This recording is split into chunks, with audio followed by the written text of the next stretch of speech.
He told no Good structure afternoon. of the 7 to 8, 9 lessons. Lesson number 10. Good afternoon, sir. Good afternoon, sir. Good afternoon. Good afternoon, sir. Yeah, right. Okay, shall we start? Start. Right.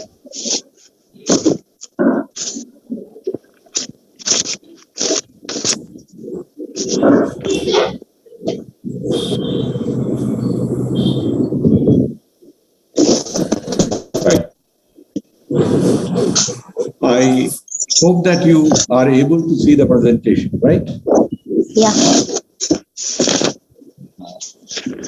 This is the second class, so I intend to complete the backgrounds today so that again I have classes with you next week. I think 11th, 12th, 13th. I'll be dealing with other units. So yesterday we talked about, somebody please, yes, okay. Someone are disturbance in here. Your device. Who are they? Yes. I think it's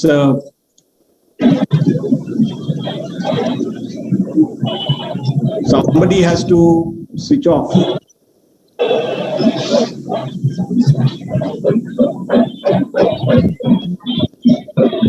Sukhbir Kaur and Galaxy 12 J2, many have not unmuted. Please write. Sir, page number, sir. There is no page number, excuse me, please, because I am not teaching from the material that you have. The material that you have is for your own study, right? You can study, consult the material. This is, Okay, I'm out. these classes are to give you an overview and help you understand, right? So 5 classes, 10 classes per paper. So I'll be taking 5 classes. So you can look into your book and check wherever American Puritanism is. But don't try to look into the book and see what is happening. That doesn't help. It's not a textbook, right? I am not explaining a textbook. So just listen and then take notes, right? Take screenshots of the slides that I'm presenting. That is more than enough. You have the book anyway, and you have the material online, so resources are many. So, yeah. So now American Puritanism is a very important concept to understand American literature, because American Puritanism forms the basis of the American ethos. And according to some historians and scholars, it's the basis of American democracy and American way of life as well. Well, wherever you cannot follow me, please raise your hand and yeah. Now the term Puritanism, since in the previous classes in the first year, you must have read about Reformation. So, and also British literature. So the term Puritanism is not a new term for you, I assume. So the word Puritan was actually a pejorative John term. Bunyan. Pejorative. Pardon? Yeah. Somebody? One of Yeah. the John Bunyan's Pilgrim Progress, I don't remember the novel name. John Bunyan's John poem. Bunyan. No. Essay. Bunyan's Pilgrimage. Bunyan's, okay, what are you trying to say? Ruhina, if I can see the name here. Right. Yes, sir. The term I am telling to that Puritanism is we have read there. Yeah, Milton also. Milton. John Milton is a Puritan. Okay. Right. Yeah. So the word pure, and also in the Reformation you must have come. Puritan is a pejorative term. Pejorative meaning a term used as a kind of to make fun of. Okay. So it was to ridicule. Now, the term Puritan began like that.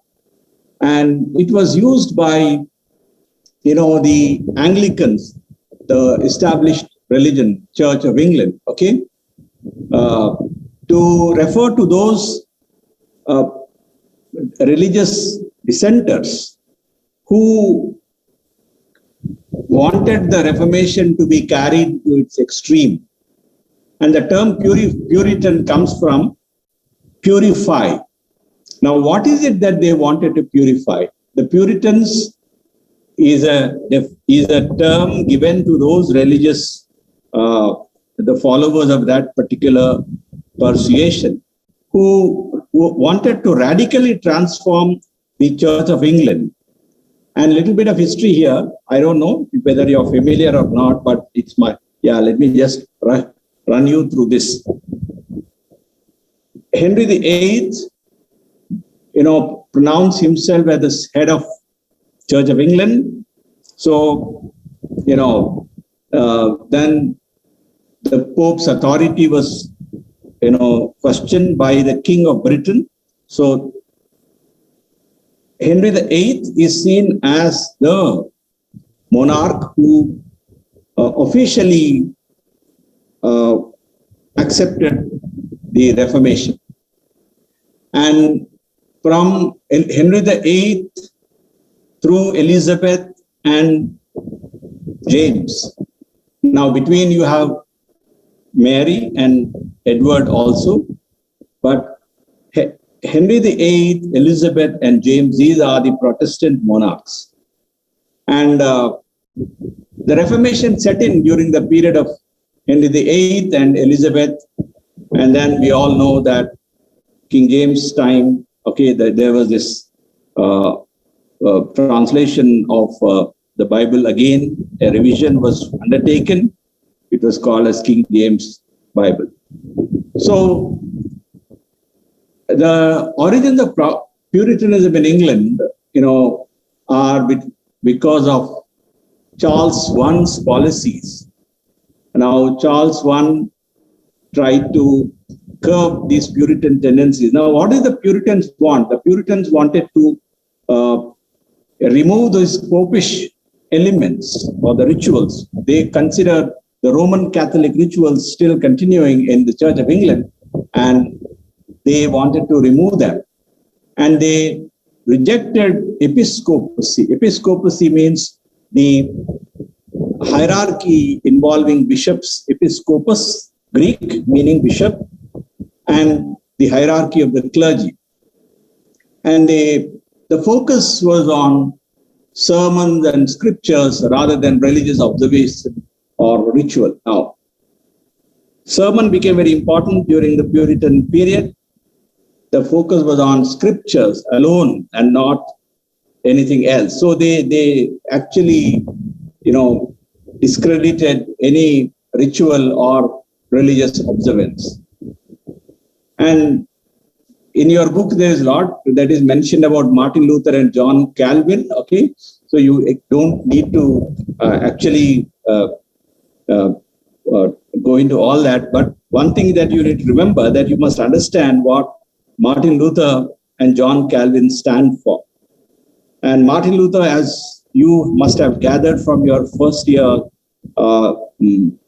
studies, that he is a reformer. Reform of church. Yeah. Romanticism. Pardon? Reform church. And he also translated Bible. Oh, yeah. He also translated. But see, all this is done elaborately in your first year. You have Reformation and Renaissance as a background study, and the translation of Bible also as a background study. So you're pretty familiar with all this. So Martin Luther brought in this Reformation, his 95 theses. You must remember this term, thesis, not thesis. This is a singular, thesis is plural. 95 theses where he raised certain questions about the church practices. Now, what was very important for Martin Luther was the centrality of the scriptures and the individual understanding of the scriptures, not by any clerical intervention. John Calvin is another very important figure in American Puritanism. Now, please don't make the mistake of thinking that Martin Luther and John Calvin came to America. Please don't. This all happened in the 16th century in Europe. Martin Luther in Germany. Now, John Calvin, his idea of predestination, this is very important. You must make a note of that. The American Puritans emphasize this idea of predestination, meaning the idea of the elect or the idea of the chosen, meaning nobody can be saved out because of one's own good works. However hard you might try, you actually are not saved because you want to be saved or you want to, because you have done good things. It is God's grace alone which selects people whether they will be saved or damned. This is a very depressing idea that Calvin brought in. This is called the idea of predestination, meaning some are marked for salvation and some are marked for damnation. And prayer, good works, and offerings, that is the tithes to the church, that brings in the economic prosperity, according to Calvin. And idleness and immoral behavior was a way of damnation. Meaning, Calvin's idea, predominantly the Protestant idea that work is very, very significant in salvation. Meaning, idleness leads to damnation. So, Calvin becomes very, very significant for the Puritan oligarchy in the Massachusetts Bay Colony and other places. However, both Luther and Calvin, now they believed in dissent, meaning what it is dissent? Dissent is to disagree, because Luther himself disagreed with the Roman Catholic Church. Calvin himself disagreed with the earlier, teachings. So, and both of Luther was condemned for being heretical. So, the Puritans who arrived in America placed a great emphasis on freedom to worship, freedom to think. Are you able to understand that? So, this is seen as the basis of American democracy. What is seen as basis of American democracy? Dissent. Have you understood? Dissent means to disagree. I disagree with you. Yeah, you are free to disagree. This is the basis of the democracy. Any democratic process involves disagreement. It doesn't mean that all of them will say only one thing. Okay? And the right to disagree, the right to dissent is one of the basis of democracy. So this also gave rise to the idea of American exceptionalism. The idea of American exceptionalism is that America, because of its very unique history, is so different from other countries and other cultures and other democracies. And can you just quickly tell me what is so unique about American history? Yeah, okay. It's one of the youngest, nations, right? Because 18th century, okay. Of course, 17th century they started 1607, Jamestown. 1607 was the first settlement, okay. Jamestown, then Virginia, okay, and then of course other colonies. And then Dr. Ambedkar also refers to the Puritan movement in America. Now, when he in his Constituent Assembly speech, he talks about how a social transformation and a social movement or a social change must precede a political transformation. What he was referring to was that when India, becomes a democracy, it should be preceded by a social democracy. So Puritanism, according to Ambedkar, is an exercise in social democracy. So people already imbibe these values, the Puritan values, and that's how they could build a democracy. Okay, have you understood this slide? Right? Yes, sir. Yes, sir. Refer to America. When you talk about American Puritanism, briefly refer to what is Puritanism. The word Puritanism actually means to purify. Purify what? Purify the Church of England, to take the Reformation further, to completely remove the elements of the Roman Catholic rituals in the Anglican Church. They dissented. They separated from the Anglican Church, and some of them went to Holland to escape persecution and to exercise their freedom to worship. And this is the context. Okay, and you also know about the Puritan Revolution in England, 1640 to 1660. That was a time of Puritan interregnum. And the basic belief in Puritan, the principles of individual conscience and understanding, basis of which is democracy, a democratic method of dissent, discussion. Okay, and that is a social revolution, which Dr. Ambedkar also talks about in his Conscient Assembly speech. Now, I want you to look at this map closely. Can anyone read the places here quickly? This is the New England. Vermont, Maine, Yeah. New Hampshire, Massachusetts, Connecticut, and Rhode Island. Thank you. This place, these are the states which are referred to as the New England.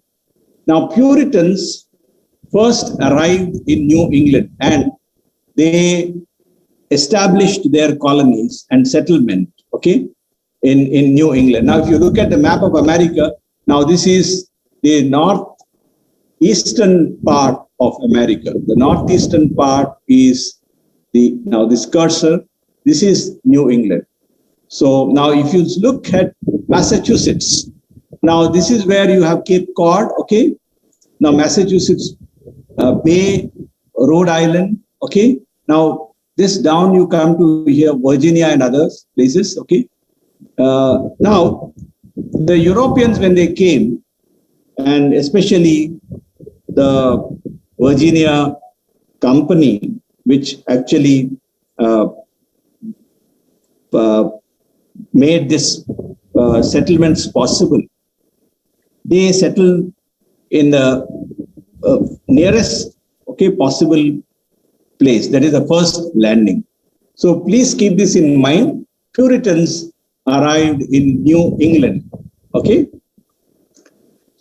Now the New England, we already saw the states which form the New England, and then mostly, of course, there are two important colonies, the Massachusetts Bay Colony and Virginia Company.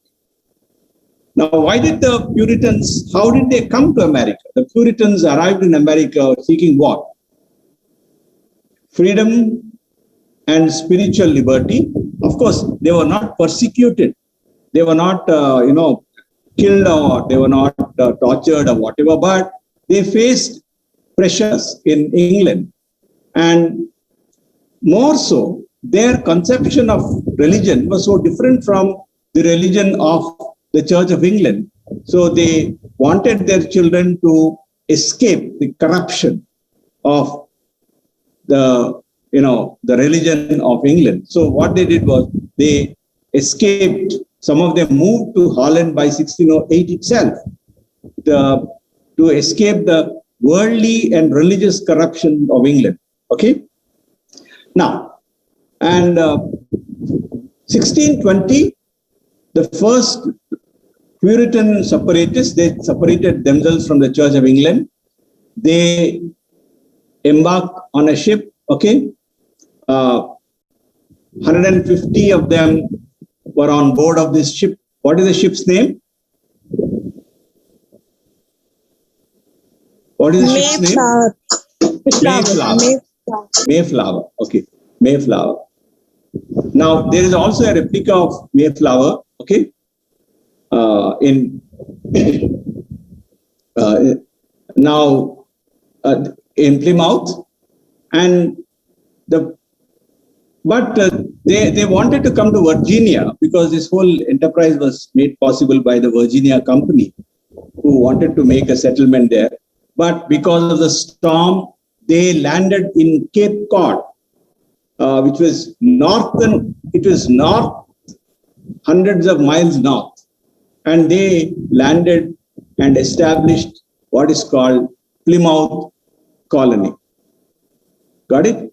Now, before they set foot on the new continent, they drew a contract, which is also called Mayflower Compact or Mayflower Compact. This is considered as the first frame of government in America because why? They agreed to adhere to certain norms, a rule of law, okay, their rights and duties. So everything was agreed upon. This is the contract that they made. Are you able to understand? So before the Declaration of Independence from Philadelphia in 1776, this became the first, okay, written document which which in a way shaped the American Constitution.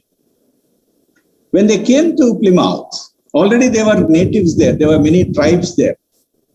And they were helped by the natives because they arrived in winter. So there was a lot of starvation. Half of them died, okay? And they were helped by Chief, now Massasoit, okay, whose statue is still there, overlooking the Massachusetts Bay. If you go there, you can, you can see this imposing statue, Massasoit, okay. They were helped by an individual, an Indian. Indian, don't think that Indian means South Asian Indian, please. When we talk about American context, Indian means the Native Americans. So they were helped by Native Americans called Squanto. Now, Squanto was a Native Indian who was kidnapped by the Spaniards and taken to Spain, but he escaped and with the help of a priest and comes to London, and that's how he learned English. And when he came back to Massachusetts, he saw that half of the population died because of disease, because when the Europeans came, they brought with them new bacteria and viruses. We all can understand the problem because in the corona pandemic, when these people came with ordinary diseases like, smallpox, okay, the native Indians were not immune to these new diseases. The Europeans did not die because they had immunity, but many of the American Indian populations, they decimated. So he was an interpreter, and that is the basis of what is called Thanksgiving festival. The Indians taught them how to fish, how to use fish as manure, okay, as fertilizers, and how to grow corn. And the Great Migration occurred from 1629 to 1642. Around 21,000 Puritans came to Massachusetts Bay Colony. Okay. Now, these are the two major colonies of the Puritans. One is the Plymouth Colony. The other is the Massachusetts Bay Colony. Now, this is Massasoit, the statue which I referred to in Massachusetts Bay. You can see it. This is Massachusetts with the governor. Now, the Puritans set out to build a city upon a hill. This is from the sermon, A Model of Christian Charity by John Winthrop. John Winthrop was a very important figure in American Puritanism. He was also the governor, of Plymouth colony for some time, and to establish a Bible commonwealth. Now, the idea here is that this Plymouth colony would be like a city upon a hill, meaning a model which serves as a model to other nations. He says, as a city upon a hill, the eyes of all people are upon us. Winthrop talked about what is called the New England way of life, meaning their adherence to the doctrines, their adherence to the morality which their religion taught them, would be the basis of their social, that is, civil society. The focus was on the centrality of sermon and Bible. We talked about that. Family structure was very important to the Puritans. Of course, a marriage was considered to be a kind of a reciprocal, arrangement, meaning both man and woman should agree to be in the wedlock. But there was this patriarchy. Father, what is patriarchy? Patriarchy is a system of power relations where the father figure, the man, has all authority. So the father was seen as a kind of an image of God's authority on earth. Father became very important in the family, and children were seen as being subject to the authority of the father.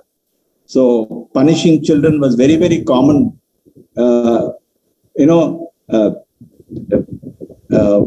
Chiding not only, but to correcting them. To correct them is corporal, punishments were given. And however, one important thing one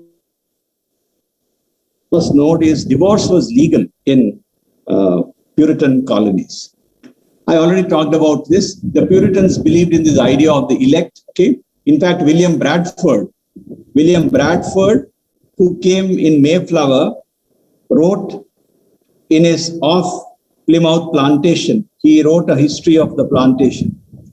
And Bedford talks about the providence which brought them to America.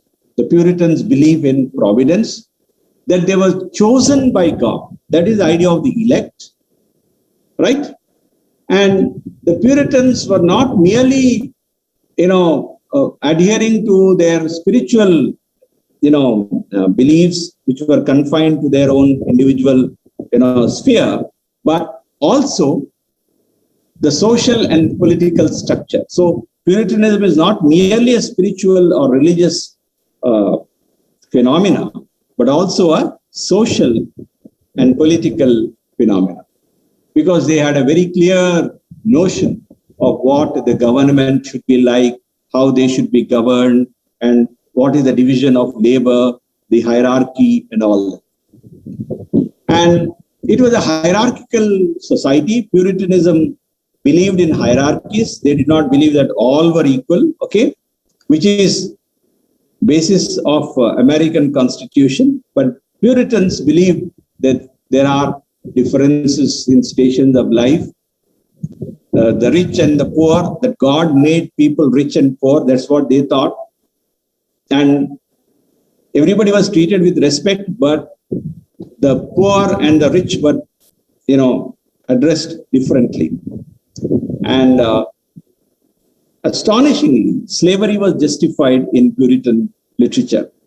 Puritans justified slavery, and the first record of slavery is in Massachusetts Bay Records, in 1640, there is a record of slavery existing in Massachusetts. That is the Puritan colonies in 1640. There is a record. Now see, if you all these records are available. Now you must understand that there is so much of archival, written, recorded material. Okay.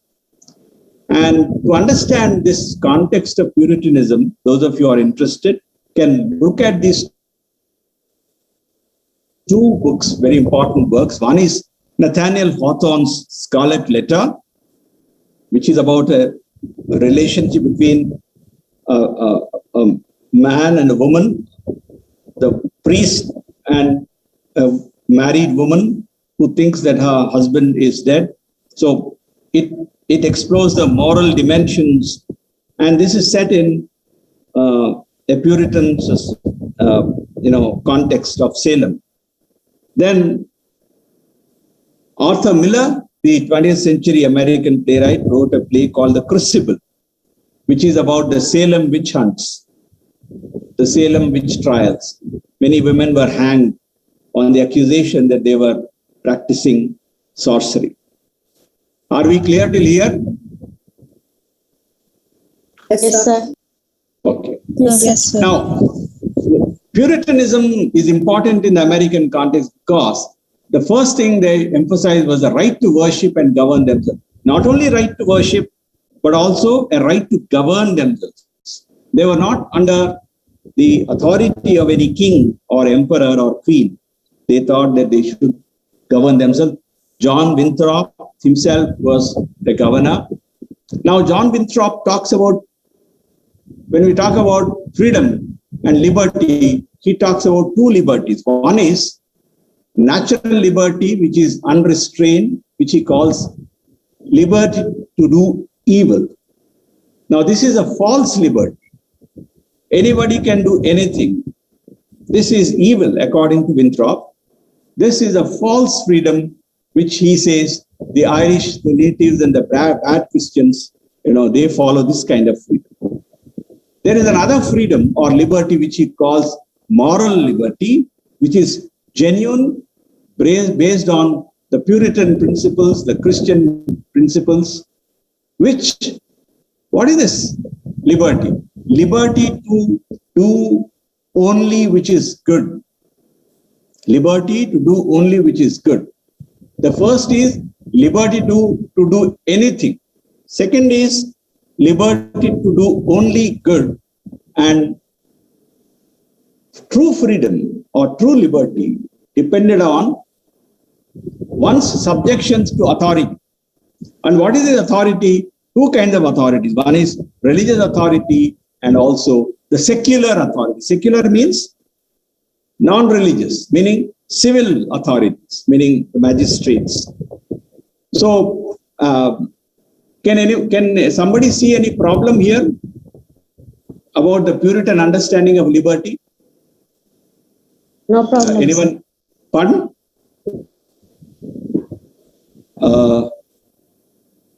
No problem?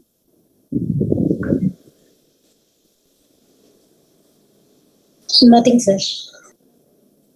Okay, but there is a problem, right? Josephine, I see Josephine Maria. I'm trying to figure that out, sir. Okay. Yeah. Because we don't have time, let me do it for you all. See, liberty to do only which is good. The problem is, what is good? And who decides what is good, right? So, the liberty that the Puritans talk of being genuine liberty is actually problematic because, again, somebody has to define what is good. Okay? And that's how Puritans, though they were very liberal and they believed in democratic principles, they turned themselves into an elite, okay? A power-wielding elite. Well, now, to Puritan, what is liberty? Meaning, the chosen people had a right to establish their congregations, the churches, and also to govern society. And this liberty is only limited to them who are within the fold, not for others to challenge them, either their beliefs or their authority. So look at this clever argument here that the liberty is as long as you are within, okay? And when you are within, you need to subject yourself to the authority, which is both religious authority and also the civil authority. But the democratic principle of the Puritanism can be seen in this process of election. Unlike other colonies like Virginia, where governors were appointed, okay, here the governors and magistrates were elected.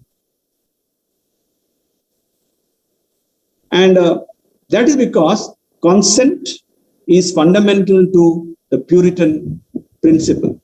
Consensus, consent. And then Puritan way of life is marked by congregations. Now, when we read Nathaniel Hawthorne's The Minister's Black Veil, we will read about that. That's in that story. What is the importance of the congregations, the religious, houses where people worship, and meetings, religious meetings, that is congregation, that became the focus of both the sacred and also the secular. There is civil administration as well as the spiritual administration.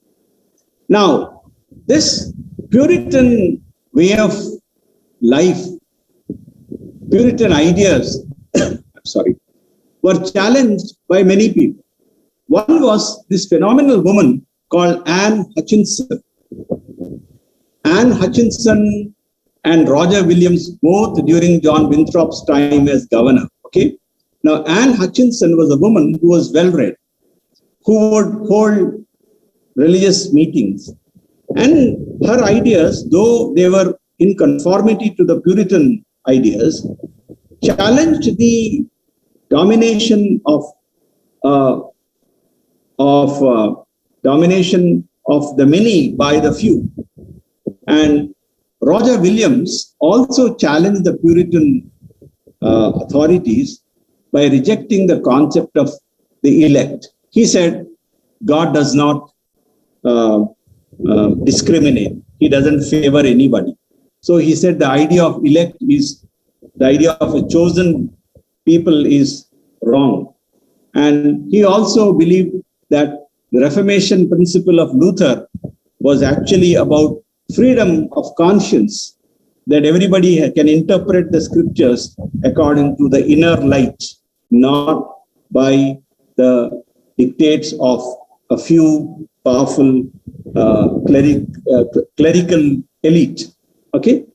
Now both of them were banished because the freedom was you have the liberty to disagree, but if you disagree, you cannot be with us, that kind of thing. So Roger Williams was banished and he founded what is called the Providence Settlement on Rhode Island. Rhode Island, if you look at the map, it's very much close to, now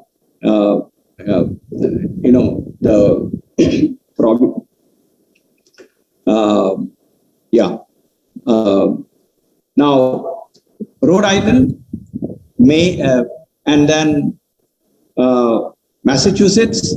Okay, when this was a land which was held by the natives. So Roger Williams. Now, one thing about Roger Williams is that he was well-versed. He made a lot of effort to understand the native languages, and he, in fact, wrote the first book about Native American languages. Okay, so Rhode Island, he called it Providence. Okay, let me just take you here.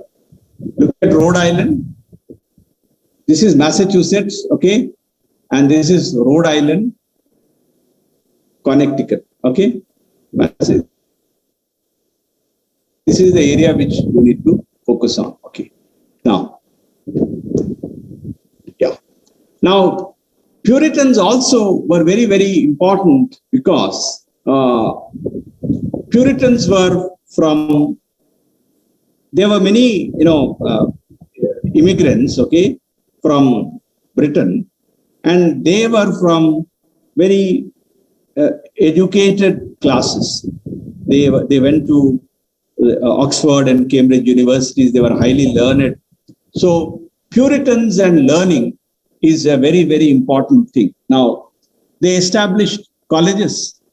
The oldest college in America is Harvard College, 1636. Later on, it became, can you guess what it is?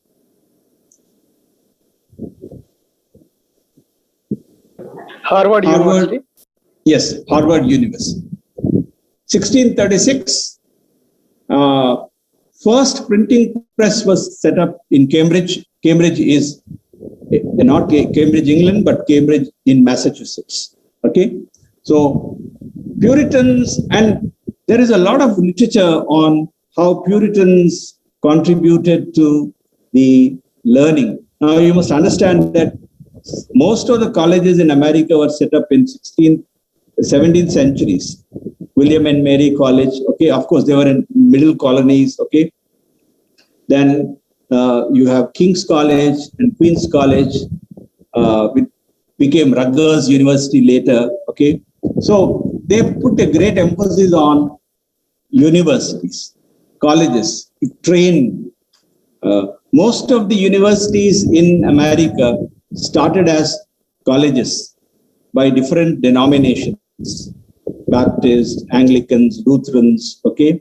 So Brown University, very famous university in America, is a Baptist university, okay. So Rice University. So I'm just giving you an example, okay. So Harvard became the first university college to be set up in America. Now, quickly, because the Puritans were focusing on learning, okay. Now, a remarkable work is William Bedford's Of Plymouth Plantation. This is a kind of a description of, it's a history, it's a description of the settlement, the Plymouth, when the Pilgrims came, Puritans came in 1620 to Plymouth. Bedford describes what happened, okay. So this is a very important document. And then the Bay Psalm book.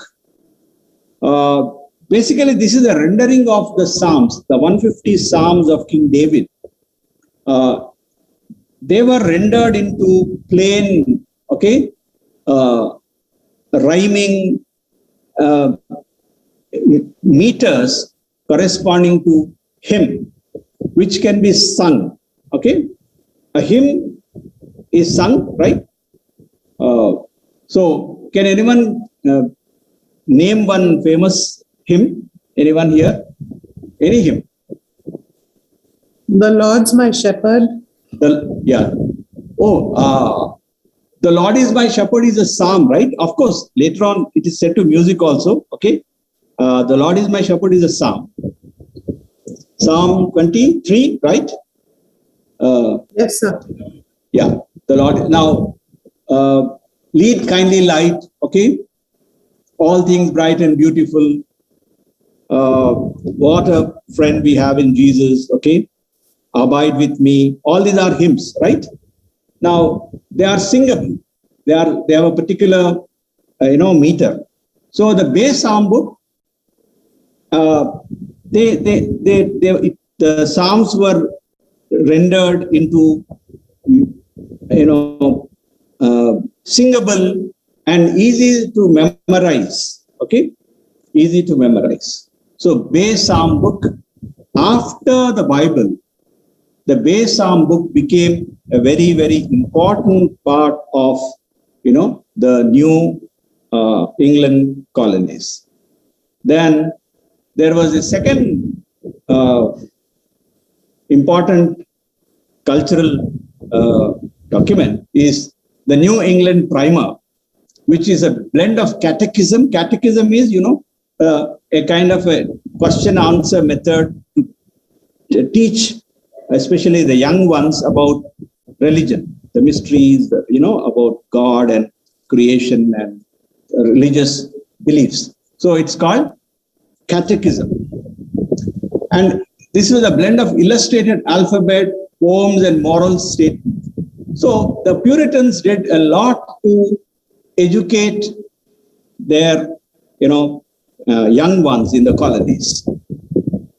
And of course, much of the writing was basically historical in nature, descriptive, sometimes scientific in nature because botanical, okay. Also, people were writing about different trees, different plant life, animal life. So Winthrop's and spiritual writings, writings about, theological ideas also became very, very important in this particular, period. So John Winthrop, the model of Christian charity, the spelling is not wrong there. The spelling is Modell. That's how it's spelled. Cotton Mather. Now, Cotton Mather and Increase Mather, these are two important names in Puritan literature. Cotton Mather, Magnalia Christi Americana. Basically, it is about the history of the colonies. Jonathan Edwards, Anne Bradstreet, Edward Taylor, these are the significant poets who were basically, influenced by the metaphysical poets of England. So these are the, major, I think, this is what Puritanism is all about, and try to understand the significance of the Puritan culture, the Puritan ethos, okay? Puritans were also caricatured. They were made fun of as being very dull, not, always looking very grim and wearing dark, dark cloaks. And this was a popular stereotype. And adherence to a strict moral code is something that can be found in the Puritans. But one important thing about the Puritans is the work ethic. The focus was on the work, okay? Yeah. Shall I stop here? Okay, I'll move to another, any quick questions you can ask me, or yeah, I'll move to transcendentalism. Right. Okay. Yeah.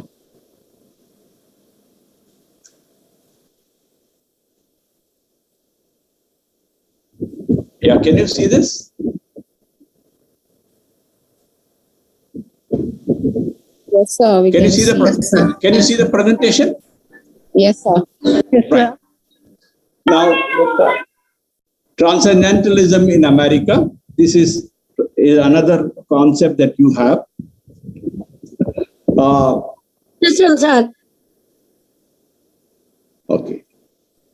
Now, it is both a literary and a philosophical movement. Okay. Now, centered in Concord and Boston. Now, again, see, look at New England, right? This again is a New England phenomena. And from 1836, just before the Civil War, there is 1860. Now, from 1836 to 1860, this movement was very, very flourishing. Now, when you say philosophical movement and a literary movement, meaning it was a movement in the realm of ideas, okay, and also in arts. And this began in the discussion group, okay, which was called the Transcendental Club here. Okay, a Unitarian discussion group. Now, Unitarianism is one of the fundamental, beliefs of transcendentalism in America. I'll come to Unitarianism shortly. Unitarianism is opposed to Trinitarianism. Some of you familiar with the Christian belief systems and theology would understand what is Trinitarianism. Understanding God in terms of the God, the Father, and the Holy Spirit or the Holy Ghost. The triune God that people talk about. Son, Father, and God. Pardon? Son, Who is this? Father, Annapurna? Father. Go ahead. Son, Father. See, when you speak, Ma, if you want to speak, just raise your hand or say something. Son, Father, and Godfather, sir. Tandri, Kumara, Parishuddhatma. Not Godfather, okay? Okay. God the Father, the Son, and the Holy Spirit, okay? Okay. Right? Yeah. Okay, you are right, correct, okay? Now, this is a Trinitarian belief.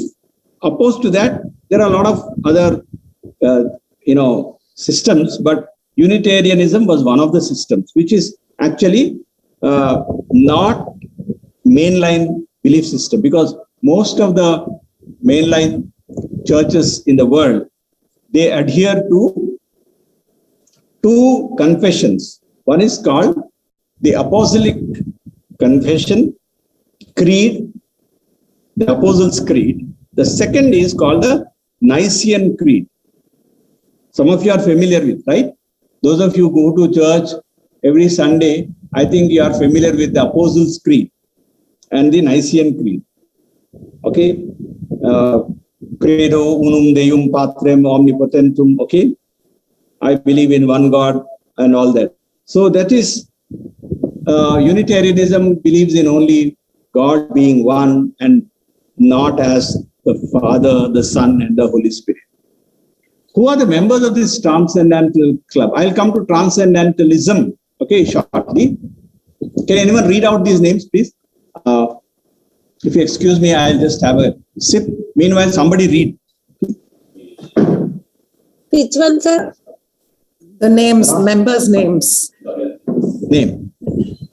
Can I, sir? Ralph Waldo Emerson, Bronson Alcott, Frederick Henry Hedge, W.E. Canning and W.H. Canning, Theodore Parker, Margaret Fuller, Elizabeth Peabody, George Ripley, Nathaniel Hawthorne, Henry Thoreau, and Jonesbury. Thoreau and Jonesbury. Thank you, Ma. Among these names, some are very important and you can note them. In the examination, you could refer to them. One is, of course, Emerson, Ralph Waldo Emerson. Now, Bronson Alcott.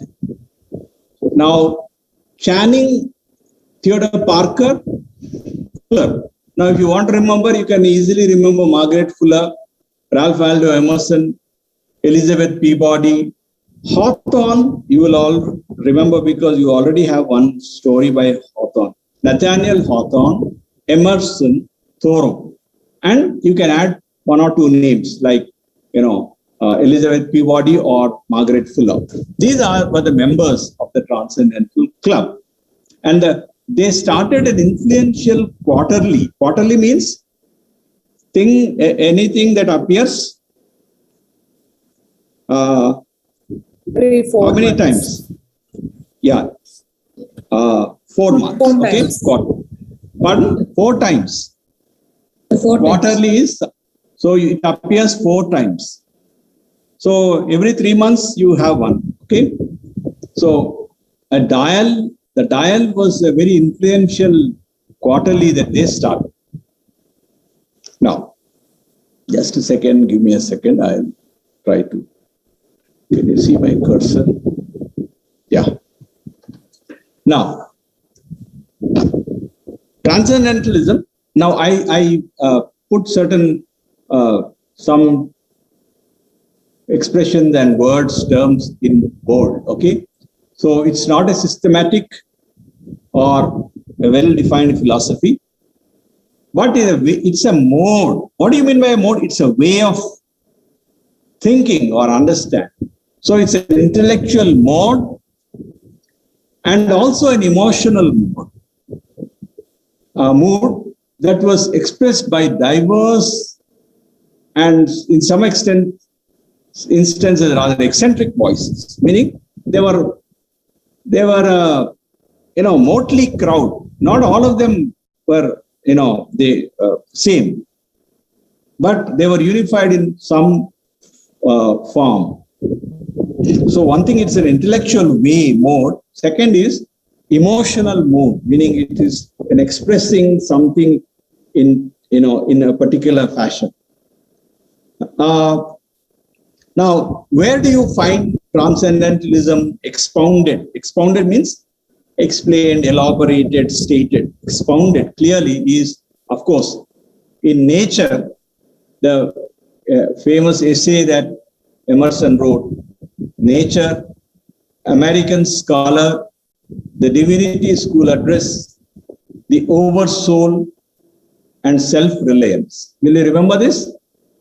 The American Scholar, Nature, Divinity School Address, Oversoul, and Self-Reliance. And another figure is Thoreau. Can you pronounce it with me? Say it with me. It is Thoreau. Okay? Thoreau. Yeah. Thoreau. Emerson and Thoreau. These are the two key figures of transcendentalism. Thoreau and Emerson. So Thoreau's Walden, W-A-L-D-E-N, Walden is a very important work of this transcendental movement. Now, the term is taken from Emerson's lecture, The Transcendentalist, which appeared in 1841. This is taken from the German philosopher Immanuel Kant, K-A-N-T, Immanuel Kant, or Kant in American pronunciation. Immanuel Kant, the German philosopher. Now, Kant's understanding of transcendentalism is different from the transcendentalist understanding. What is the difference? Let us quickly look at it. Now, what is transcendental knowledge according to Kant?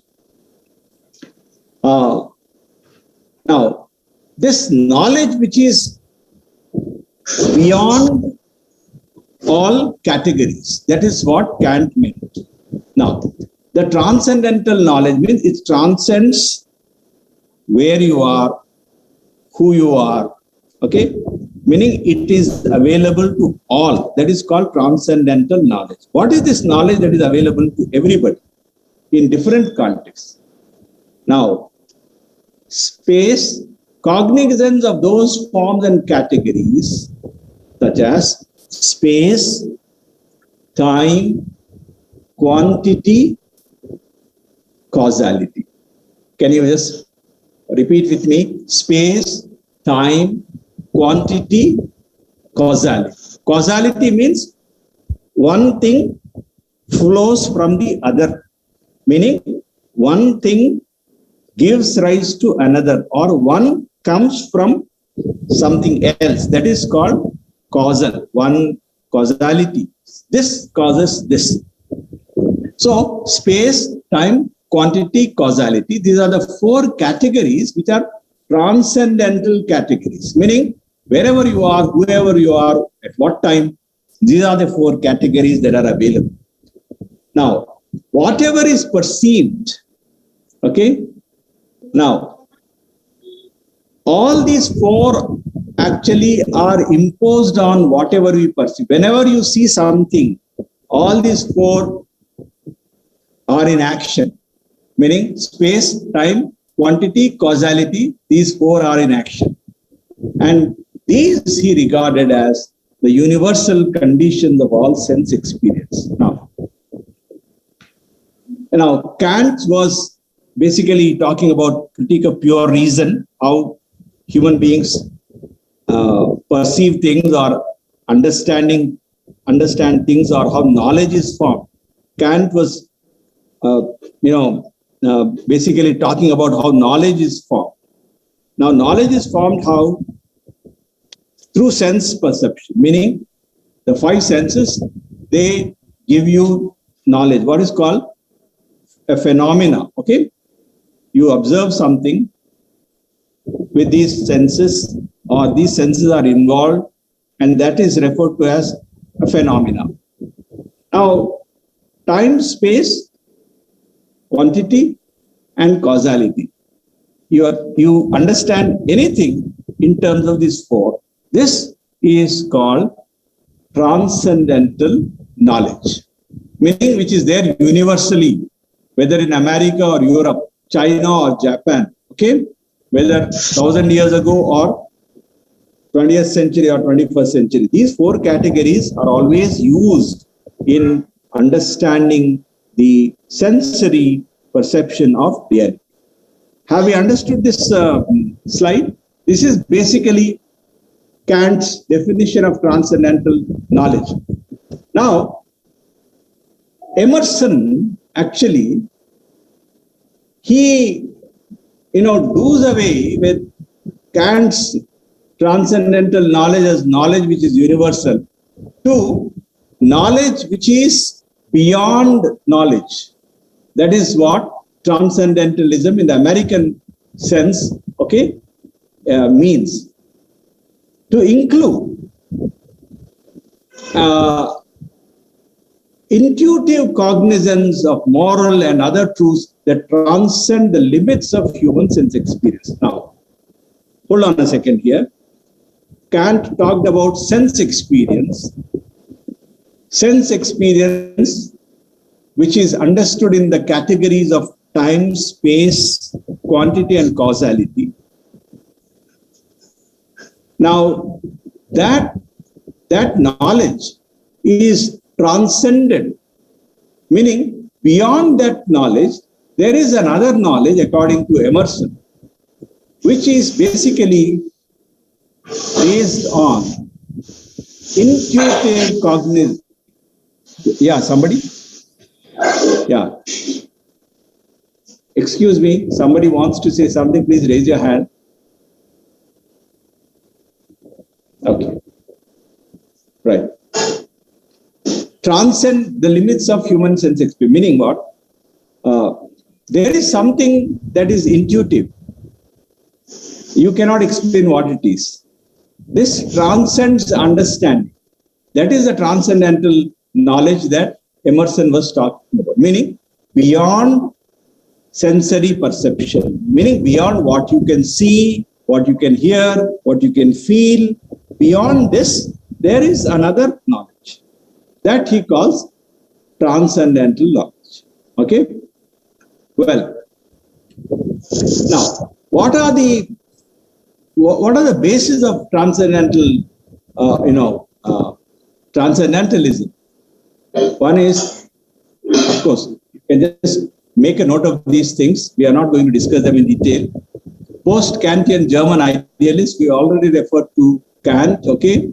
Kant, after Kant, okay? Jacobi, okay? Fichte and Schelling. The English thinkers, Samuel Taylor Coleridge, of course, poet, and Thomas Carlyle. Plato and the new Platonists or Neo-Platonists. The occult Swedish theologian Emanuel Swedenborg. Now you must remember this name. Coleridge, Carlyle, Swedenborg, Immanuel Kant, Emerson. Now, transcendentalism in America was influenced by these philosophical traditions and theological traditions, but Eastern philosophical system, that is the Oriental philosophy, okay? The Eastern, meaning the Persian and the Indian systems of, understanding reality. So, the idea of, non-dualism or Advaita, okay? monism, okay, oneness. These ideas influenced transcendentalism in America, okay. Of course, you can read one important poem by Emerson called Brahma. Emerson's poem is Brahma, Brahma. Okay. Now, so the influence was many. There were Persian influences, meaning the Manichaean influences. Okay. Then deism. Deism means understanding God through nature, right? Nature as a revelation of God is deistic principle. So nature is filled with clues which lead you to God. Now, the transcendentalists they believed, okay, but their belief was not the dominant mainstream Christian belief of Protestantism or or Catholicism. Their belief was Unitarian belief and influenced by Indian and Persian philosophical spiritual systems, and also the Unitarian principles. So, and deism. So these are the various forces, or you can call them processes, that influenced transcendentalism. Now, we have seen what transcendentalism is about, how did it come into being, and what are the causes, or what are the influences on transcendentalism. Let us quickly look at what is the context of transcendentalism, meaning why did it happen when it happened, right? Now they were reacting just like the Romantics were reacting against the industrialization. They were reacting against rigid rationalism of the Enlightenment. Now, the Enlightenment, which began in the 18th century because of the positive sciences, Enlightenment focused on reason, meaning exercising reason or using the rational, approach. One can address the problems of society, or one can address philosophical and ontological problems. Ontological means existence based. You see, if you are thinking about yourself, why am I here? What am I doing? Who am I? They are all called ontological questions. The questions of being, okay? Ontological questions. Teleology is where do you go? Meaning, how does it end? What is the purpose? Where do we reach? All that is called teleology, meaning telos in Greek means the purpose or the end. So one is anti-enlightenment. Second, the 18th century empirical philosophy of Locke, John Locke. Now, empiricism. What is empirical? Science is empirical. What is empiricism? Can anyone quickly give me an example of empiricism?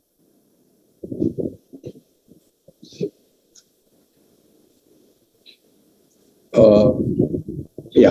Can anyone here, or shall I? Now, empiricism is, what is the method of science? Science is based on empiricism. What is empiricism? Something that is verifiable, right? Okay. You need to verify and prove that it is. Now, if you say, now, coronavirus, right? Exactly. Okay. It is among the many viruses that are circulating. So, how do you understand it? Is it based on belief? What is it based on? It is based on facts, sir. Yeah, meaning empirical method, meaning you will analyze, you will study, you will, Facts. compare, you will test. Yeah, somebody else is. Experimental facts. After Yeah, doing that, you experimented. Why is it happening? How is it happening? Okay, that is empirical method, not just belief. Somebody says it is caused. Earlier, people thought malaria was caused by bad air. That's why the word malaria means it is caused by bad air. We all know that it was caused by mosquito, right? You all remember Sir Ronald Ross. Ronald Ross won the Nobel Prize for Medicine that year. Okay, he worked in Hyderabad, Secunderabad cantonment. You all know that. Okay, he could identify how the bacteria is caused by a bacteria. Okay, the plasmodium. Okay, how it develops in the gut of the mosquito. Okay, the female mosquito. And then this is what experimental, right? This is empiricism. So, meaning you will not accept anything until it is proved. You may say that it may exist, we have no problem. But unless there is a scientific empirical evidence, you don't consider it to be a fact. Okay? This they were against. Then empiricism, I explained it, that all knowledge is derived from impressions, sense impressions, seeing, hearing, smelling, touching, all that. And they also rejected the organized religion, formal religion of Calvinism of New England, because Calvinism was deterministic about salvation. Only few are saved, the others are damned. And what did they do in that? In rejecting that kind of religion, they favored a natural religion, not revealed religion. Now, what is revealed religion? Religion which is revealed through a divine agent or a messenger, that is called revealed religion. So what we usually refer to them as Abrahamic religions. Are you familiar with this term, Abrahamic religions? yes, sir. Yeah, this is what Annapurna, right? What are they, ma?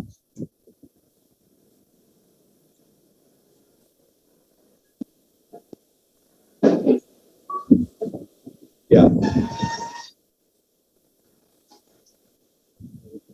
Yeah. What are the Abrahamic religions? Quickly.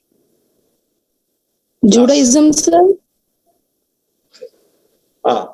Judaism, Islam, and Christianity. Okay. Yeah, just a second.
Yeah. I'm sorry for that interruption. Yeah. Are you there or have you left? We are here, Yes. sir. Okay. Yeah. So Islam, Christianity and Judaism are called the Abrahamic religions. So also revealed religions. And they did not favor those religions. And they instead were, open to what is called natural religion, meaning which doesn't have any kind of, a divine revelation or some exclusive understanding of God and all that. They were also opposed to social conformity.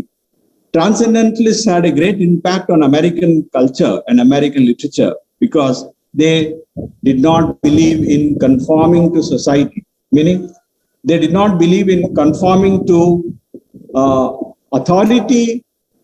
They trusted their conscience, right? They did not do what others did. They only followed their inner voice. Okay. They were also opposed to, excuse me, is anyone taking a snap of these slides that I'm presenting here? Yes, sir, I'm taking. Okay. Yes, Okay. sir. Because that's what, yeah. Because so you can go back and then also. So then they were against materialism, okay, and commercialism. So they were opposed to all these things. This is the context in which transcendentalism, came into existence, or it was so popular as a philosophical and artistic mode during that particular time. Okay. Now, these are the three various chief, counter views which they proposed. One is what they were opposed to. They were against those things. Okay. But what did they, follow? Meaning they were not merely negative. Not this, not this, not that. Okay. Not that. So on. This is counter views. They were opposed to those views, those tendencies, but they offered their own views against some established, ways of understanding. First is, can anyone quickly read it, Mark? Please. Sir, among the counter views, they affirmed, especially Emerson, confidence in the validity of a mode of knowledge that is grounded in feeling and intuition, and a consequent tendency to accept what to logical reasoning might seem contradictions. Second, an ethics of individualism that stresses self-trust, self-reliance, and self-sufficiency. Third one, a turn away from modern society with its getting and spending to the scenes and objects of the natural world, which were regarded both as physical facts and as correspondence to aspects of the human spirit. Thank you. These are the three main, views which they affirm. These views are opposed to the dominant views which are, the American society was, holding. First is that knowledge which has its root in feeling and intuition is valid. Meaning, empirical knowledge is there, but beyond that empirical knowledge, there also is a knowledge which is valid. What is that knowledge? Feeling and intuition, okay? Which is beyond logical reasoning and which may appear to be, contradictory. Even then also, this knowledge is valid. That is the first thing. That is, there is knowledge possible beyond empirical knowledge, beyond logic, rooted in feeling and intuition, and also could be contradictory. Agreed? This is the first one. Am I clear enough? No, sir. Please explain it clearly. So can you explain it again? Were you not able to get the first point? No, I got it like, beyond empirical and logical reasoning, there is some knowledge is might be there. That's what you said. Yeah, that is it. That is what they were affirming. Yeah, you got it right. Yes, sir. And this knowledge may be found contradictory. That is, may sound illogical, may be seen as not rational. Beyond that, there is this knowledge which is valid. Second, individualism, ethics of individual. This is something close to existentialism, which you must have studied or which you would study. Meaning, you must have your own value systems. We all have the sense of good and bad, right? Good and evil, good and bad is something that is there in all of us. I think that is agreed upon. There is no debate about that. If somebody is hitting somebody, we say it's bad, right? Okay? Instantly we say that is something that is bad. Okay? So the good, I'm just giving you a very banal, simple example. Ethics of individualism, meaning individualism doesn't mean selfishness, please. Everything for me. I don't worry of what will happen to the world. That is not individualism. Ethics of individualism, meaning what are your ideas? What are your responses? What is your understanding of life? This is individualism. Doesn't mean, okay, I will eat, drink and be merry and I will be in my own comfort zone. That is not individualism. Am I making myself clear? Right? Yes, sir. Individual ethics, individualism, that stress self-trust, self-reliance, self-sufficiency. So an individual must be self-trusting, trusting one's own resources, inner being, okay?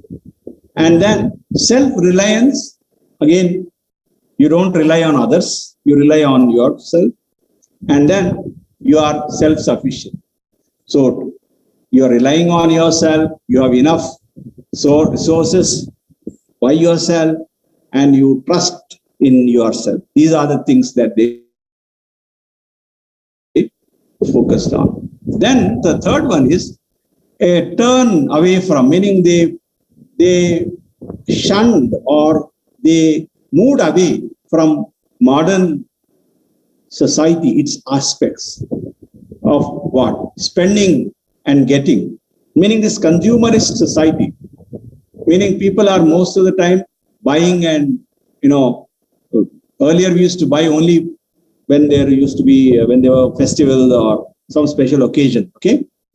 But buying and spending, getting and spending, and then from that economy of consumerism, they shifted to the natural world, okay, which was self-sufficient. Basically their idea of farming, okay, their idea of, living as a community, communes, meaning where they grow their own food, okay, they are self-sufficient, self-reliant, okay, self-trusting. They worked on the farm, they grew food, okay, they prepared their food, meaning they lived self-sufficient. This is, and they experimented with a lot of those things, okay, we'll see to that. And then the natural world was seen as corresponding to the human spirit, meaning the natural world is a kind of a parallel to the inner being or the inner world. This is these are the three main, aspects of their counter views. Of course, they did not believe in organized religion, doctrinal religion, which based on dogma, okay, and set belief systems.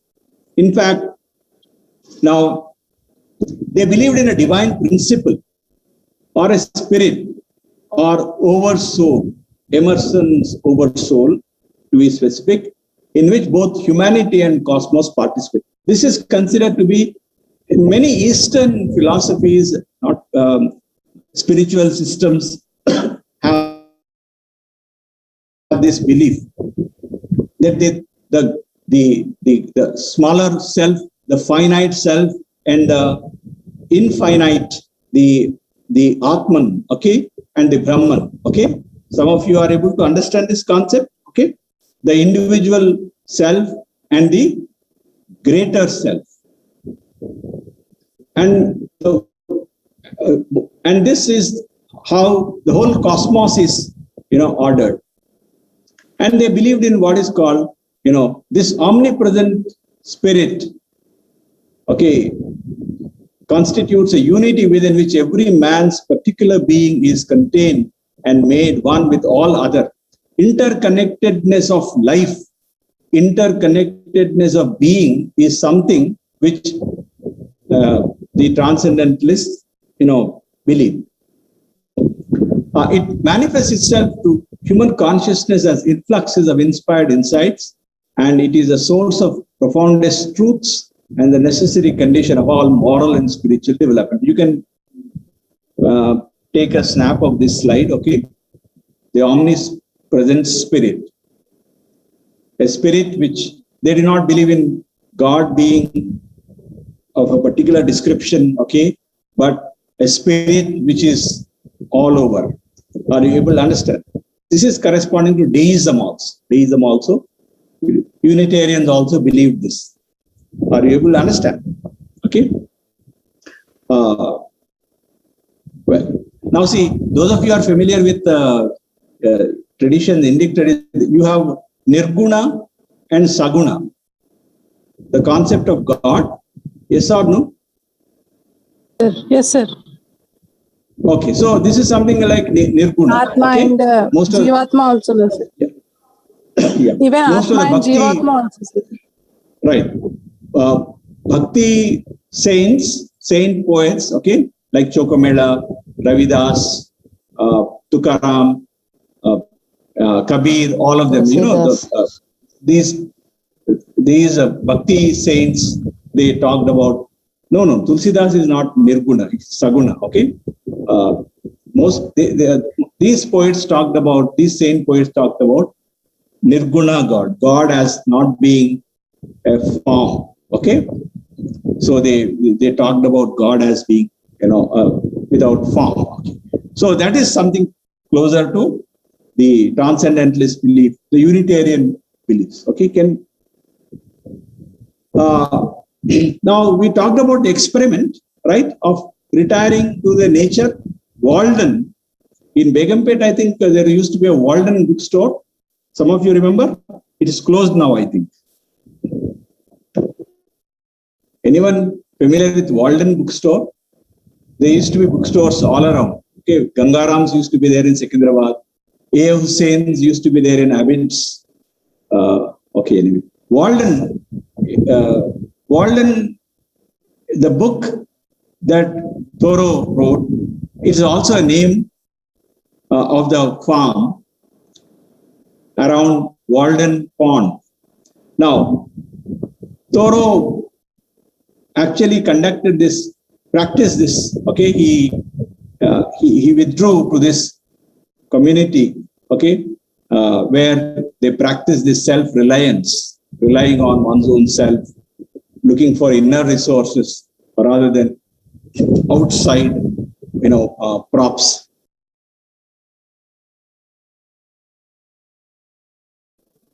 Labor, meaning they were working, not idling, not like just sitting, relaxing, doing some others doing their work. No, not that. They were involved in physical labor, then meditation and reading. This is what Walden records the experiments that Thoreau conducted in his Walden Pond. And then non-conformity.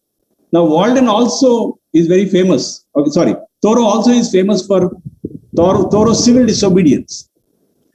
He followed his inner conscience and decided not to pay tax, for which he was imprisoned. Okay, and he was because he did not participate, he did not pay tax, which was being used for Mexican War. So he was fined. He did not pay the fine. He did not pay the tax. So he was, he was confined, meaning he was sent to jail. He preferred to go to jail rather than pay tax. Why did he not pay the tax? Because the tax was being used to support a government that was fighting an unjust war, Mexican war, and that was also, perpetuating slavery. So he did not want to be a part of that government. That's why he did not pay the tax. Did you understand the implications of this? Thoreau's civil disobedience, meaning he preferred to go to jail rather than support a government which was fighting a war. Are you able to understand this? How many can understand this? Yes, sir. Right. Yes, sir. That's why he was a. Now many would have called him unpatriotic. Yes or no? Right? Unpatriotic American. He is not supporting the government, but he felt this American government, this government which I elected, is fighting a war which is not justified. Are you able to understand? Okay, simple. That's why transcendentalism is not merely sitting in somewhere and near a pond and reading and meditating. No, it is taking this decision, making these decisions. That's why it is individualism. This is individualism, not eating pani puri and biryani and sitting at home. Not that. That is not individualism that the transcendentalists are talking about. Got the idea? Okay. Now, he was a great influence on Gandhi and Martin Luther King because his ideas of civil disobedience, Gandhi was so greatly influenced by Thoreau's civil disobedience. I think you understood that, right? Even Martin Luther King Jr. Now, these are the two experiments that they conducted. Brook Farm, okay, a short-lived experiment, and where equal sharing of work, pay, and they lived together, all of them, and worked. So that was a short experiment. And Hawthorne also lived on Brook Farm, and his description of the Brook Farm appears in his work called the Blithedale Romance. Now, can anyone please read it for me? I think it's one of the last slides. Yeah, go ahead. The transcendental movements with its optimism about the indwelling divinity, self-sufficiency, and high potentialities of human nature did not survive the crisis of the Civil War and its aftermath. Melville, like Hawthorne, satirized aspects of transcendentalism in his fiction. Some of its basic concepts of values, however, were assimilated by Walt Whitman and other major American authors and continue to reemerge in both liberal and radical modes in latter-day America. The voice of Thoreau, for example, however distorted, can be recognized in some doctrines of the counterculture of the 1960s and later. Thank you. Who is this who read it just now? I'm Sailaja, sir. Okay, Sailaja, you read it so fast, because of the time, or you wanted to finish off fast? No, okay. No, not like that. It is my manner of reading. Okay, right. Yeah. Thank you, anyway. Yeah. Now, please look at focus on what I highlighted: indwelling divinity, self-sufficiency, high potentialities of human nature. Meaning, high potential is something what potential means something is possible. Okay, and but all these ideas after the Civil War, 1961 to 65, they did not survive. And many people criticized, satirized aspect of transcendentalism, the universalism, the Unitarian beliefs, self-sufficiency, reliance, and all this. and knowledge which is beyond reason. That was satirized by other writers, especially Melville, Herman Melville. You have read, I think you will be reading Moby Dick, okay? Herman Melville and Hawthorne attacked many of these aspects. However, some of the values of transcendentalism influenced American culture and continue to influence American culture and literature, especially the iconic American poet Walt Whitman. Okay, both the radicals and the liberals. Okay, they were influenced by the transcendentalist ethos. And Thoreau's voice is still, it echoes in whatever distorted form. That echoes even now. And it echoed in the countercultures of the 60s. 60s is the hippies, okay, the hippies and all that, the student movements in American and European campuses, okay, 1960s. The countercultures movements, they were against Vietnam War, anti-Vietnam War, and civil rights movement and all that, right? So Thoreau's voice was heard very, resonantly in however varied forms it, sounded. But Thoreau was a very, very influential figure. So this is all about the impact of transcendentalism in American literature and American culture. Okay? Are we good till here? Yes, sir. Okay, right. I will now quickly, sorry, just a second. Okay. Let me just bring out, where am I?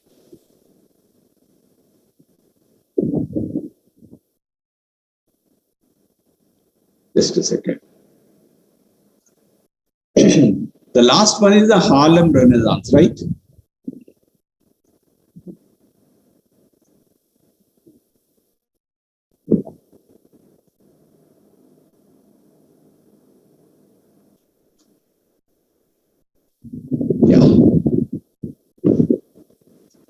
Yeah, I'll try to, this will not take much long.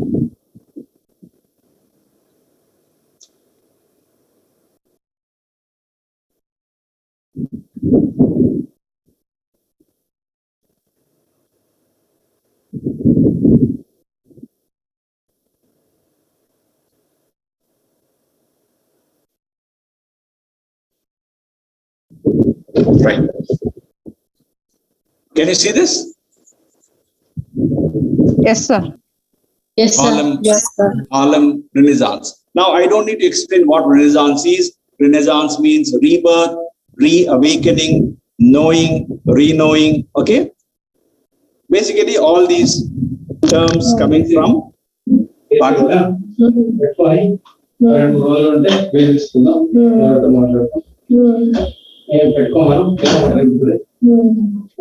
excuse me, somebody. సరే వాళ్ళకి ఏదొకటి అయిపోతుంది కదా అట్లా ఉంది వాళ్ళకి ఎంత ఓపిక నువ్వు అంటే కొంచెం society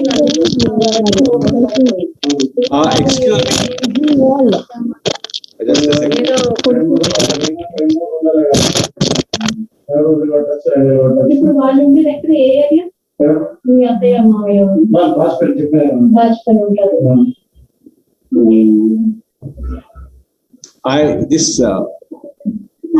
Right. Excuse me, one of you, please mute yourself.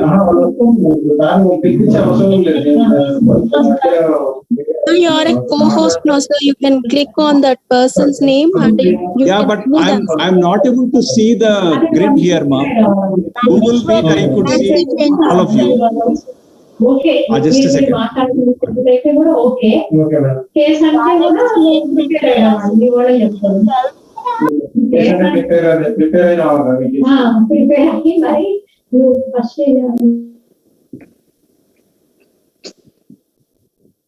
Okay, yeah. right? I think it is Annapurna who was, yeah. Yeah, okay. Right? Okay. Renaissance, we said, is rebirth, right? And the Harlem Renaissance is the rebirth or the rebirth which took place in Harlem, a place. Just a second. Now, Harlem is a place in New York. It's one of the, it's a place it's a neighborhood in Manhattan district in New York. This is a place, Harlem. And the term Harlem immediately, reminds us of certain very important developments which took place in the early 20s and 30s and even continued after also. So what does the term Harlem means? Harlem is a place in Manhattan district in New York, right? Like Wall Street, like Times Square, okay? Central Park. So the Manhattan is the Fifth Avenue, okay? Park Avenue, these are all places. Now, it's a Renaissance because we all know Renaissance means a lot of activity, flowering, rebirth and all. So it's a creativity, a period of creativity in literature, music, dance, painting and sculpture by African Americans. So from the end of the First World War, 1916, that is 1720s to 30s. Two important, this is also, it announces what is called a coming of age, meaning the image of African American or the image of the Negro underwent a transformation. And this is a kind of a maturity. The figure of the Negro, we are using the term Negro, okay, in a historical sense. Now we use the word African American. Am I making it very clear? The Black, Negro, African American, they are used interchangeably. But the word nigger is, not used, okay? It's a word that is restricted, okay? But of course, African Americans continue to use it they can use it when they are addressing one another, but not others. Am I making things clear here? Yes, sir. Yes or no? Yes, right. sir. This is the coming of age, it is maturity growing into adulthood, because the African Americans, when they were brought as slaves, I will not go into those details again, transatlantic slave trade, okay? How many of you are on Netflix? Some of you watch Netflix? Yes, sir. Some of you, right? So there is a program of food, now there's on food, that is African American cuisine, which talks about slavery and how the food cultures, they take, one of the chefs takes you to East Africa, Benin, okay? And then the place where the slaves would embark on the ships, and the Middle Passage, where most of them would die and come to South Carolina, Charleston, and slave market, and then they were sent to different parts of America. This program is called, it's called High on the Hog, H-I-G-H, High on the Hog, H-O-G, Hog. It's a very interesting food documentary. Takes you to all these places, okay? Slave post, trading posts, and then Charleston, Carolina, and all that. So, yeah, so traditionally, the slave was referred to as boy, B-O-Y, boy. Their adulthood was denied to them. That's why it's very common in African American language. They address themselves as man. Yeah, yes or no? Where are you going, man? What are you doing this, man, for? Come on, man, don't do that. Why do they always say man? Because they were always referred to as boy. The word boy in American context, when he is used in the African American context, would be highly patronizing. It is not taken, positively. Boy would be denying one's humanity. Are you able to understand this? Okay. If you say yes, I will continue, Baba. Yes, sir. Yes. Okay. So coming of age, the Uncle Tom image. Uncle Tom image is the image is the way Uncle Tom was understood, the kind of very long-suffering, patient African slave in the novel by Harriet Beecher Stowe. So that figure of Uncle Tom is replaced by a very energetic, very assertive new Negro. So the idea of a new Negro is very fundamental to the Harlem Renaissance. Now this is the coming of the age. Now this is from Langston Hughes' poem, okay, which is basically modeled on Walt Whitman's Song of Myself, okay? Walt Whitman, the American poet, okay, Song of Myself. I too sing America. I am the darker brother.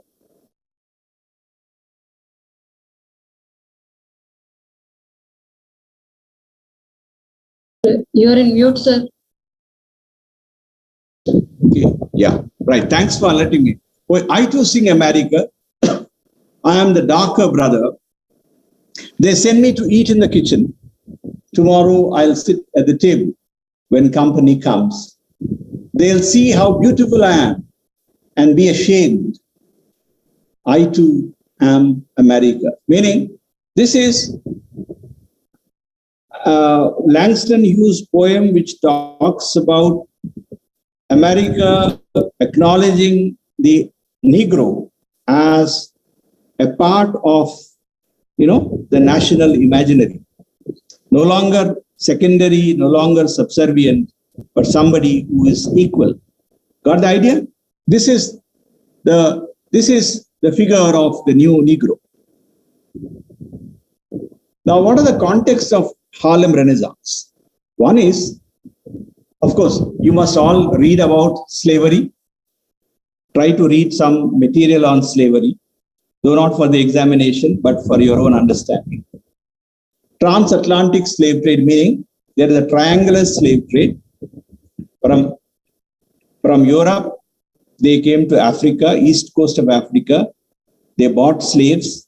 Then they took them to across Atlantic, the long Middle Passage, where many died in horrible circumstances. And they were sold as slaves in slave markets. And then there they would buy, from that money, they would buy products like sugar and all, and then again go to Europe, then again go to Africa. This was the slave trade.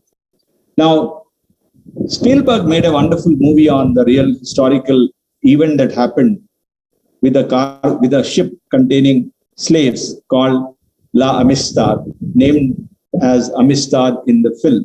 You can just Google it and watch it if you want, called Amistad. Anthony Hopkins, Morgan Freeman, and many others acted in this, called Amistad. Now, the first blacks to arrive in America were in Jamestown. Now, Jamestown, which year? Jamestown settlement, 1607. So there is a record of blacks arriving, whether they were slaves or not, that's debatable, but there is a record of blacks being brought as contractual labor maybe. Then the plantations in the south, the cotton plantations and the sugar plantations deep down south, they required a lot of labor. Okay, the context of the Harlem Renaissance is this. Without understanding slavery, you cannot understand Harlem Renaissance. Then The context is the white supremacy. The white supremacists who believed that they were racially superior to the others, the blacks especially. The Jim Crow laws. Now, what are the Jim Crow laws? Jim Crow laws were very, laws which were unequal, meaning one kind of law for African Americans, another kind of law for the whites. Segregation laws, laws which segregated public spaces, public transport. Okay. Then Ku Klux Klan. This is a very notorious racial supremacist group in America. Okay. KKK, it's called Ku Klux Klan. Anyone watched Mississippi Burning here? Oliver Stone's film. Oliver Stone is a very famous American director. Anyone who is trying to speak something here? Right. Mississippi Burning is about civil rights activists who are killed by the local police, and then there is an FBI, investigation. The notorious film Griffith's Birth of the Nation, you can watch it. It's about the Ku Klux Klan. The context is Civil War and abolition of slavery, 1865. We already referred to the Emancipation Proclamation. These are the contexts of Harlem Renaissance. And a very significant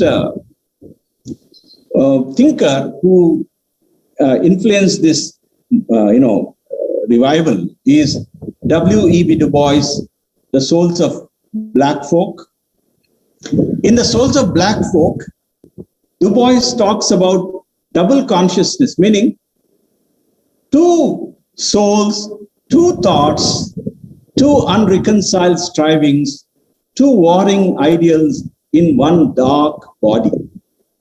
Meaning, this is the predicament of an African American. There are two souls, two thoughts, meaning whether you are African, whether you are an American. This is a double consciousness. So, what is your identity? This is the basic question that Harlem Renaissance posed. Should one be absorbed into the dominant white culture, or should one assert one's identity to be absorbed by the white dominant culture or to assert one's identity? Is assimilation the priority or black nationalism? What is the priority? These are the questions that the Harlem Renaissance raised. Have I made it clear? Right? Yes, sir. Yes, sir. Yes, sir.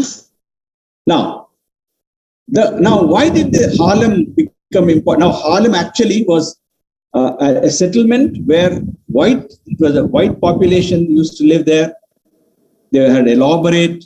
It was a very upper middle class, okay, huge apartments, mansions. It was a very, very flourishing, thriving, rich white neighborhood. But when the whites moved further north into New York, this place was vacated. Okay, this place became easily available to immigrants, to migrants who are coming from the south of America, that is southern states. They could afford to buy places in Harlem. That is the reason why Harlem became important. Now, the Great Migration. What is this Great Migration? Because after the Emancipation Proclamation of 1865, though slavery was abolished, many southern states still, were reluctant to follow, the suit, follow. And many of the slaves escaped to the north, and they were searching new livelihoods. So the industrial cities which wanted labor attracted them. So they came to Detroit. You all know Detroit is very famous for manufacturing cars. Okay, Detroit, Chicago, and New York. They came there. And well, now when the Great Migration took place, they could, they came to Harlem in New York. That's where they could find, spaces. Then the New Negro movement. Okay. Now the New Negro is a term which is a collection of poems which talked about racial pride, selfhood, okay, and Alain Locke became the dean of Harlem Renaissance, meaning he was the one who in his New Negro essay talked about the dawn of a new consciousness. And this anthology explored different literary forms to express the condition of African Americans in their times. Take a look at this. Can anyone read the names quickly? There are only 75. Yeah, go ahead. Yeah, quickly go. County Read. Cullen, Langston Hughes, Erna Hortense, Claude McKay, Jean Toomer, Zora Neale Hurston, Jesse Fawcett, W.E.B. Du Bois, James Weldon Johnson, Marcus Garvey, Sterling Marcus Garvey, Sterling Brown. Good, thank you. Now you can remember Zora Neale Hurston, Claude McKay, Langston Hughes, County Cullen, okay, Du Bois, Weldon Johnson, Marcus Garvey, and Sterling Brown. These are the amazing writers who came through this movement. Okay, what was the question about? I'll quickly read this and summarize. Okay, Harlem Renaissance is about the relationship between politics and art, racial inheritance, Pan-Africanism, meaning building bridges across African consciousness, negritude movement, visual arts, then spirituals, blues, jazz. I will, in next week when I meet you, I have 3 more classes. I'll just take 5 to 10 minutes of another class and finish off this. Is it okay, right? Sir. Yeah. Okay, sir. Right, yeah. Keep reading and, keep reading and think about these slides, okay? Yeah, I'll meet you again in the next week. Thank you. Thank you, sir. Thank you, sir. Thank you, sir. Thank you, sir. Yeah, bye-bye. So,